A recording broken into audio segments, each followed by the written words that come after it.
स्वामी समर्थ. हर हर महादेव. येणाऱ्या महाशिवरात्रीला एक अमृत योग सर्व भक्तांसाठी चालून आलेला आहे. प्रदोष आणि महाशिवरात्री बरोबरच सोमवती अमावस्या देखील यंदा आहे.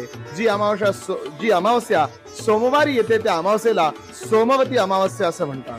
योगायोगानं प्रदोष, महाशिवरात्र आणि सोमवती अमावस्या हा सुवर्ण योग सर्व शिवभक्तांसाठी चालून आलेला आहे. त्यामुळे ह्या 3 दिवसामध्ये त्रिदिवसीय पारायण अवश्य करा. आपण ज्या स्वामी महाराजांना आराध्य मानतो ते स्वामी महाराज केवळ शिव उपासकच नसून साक्षात शिवस्वरूप होते. करिता महाशिवरात्रीच्या निमित्तानं स्वामी चरित्र सारामृत असेल, शिवलीलामृत असेल, शिवस्तुती असेल, रामचंद्र भगवंताने लिहिलेलं रुद्राष्टकम अर्थात नमामि शमीशान निर्वाण रूपम विभुम व्यापकम ब्रह्मवेद स्वरूपम निजम निर्गुणम निर्विकल्पम निरीहम चिदाकाशमाकाश वासम भजयम हे रुद्राष्टकम वाचा.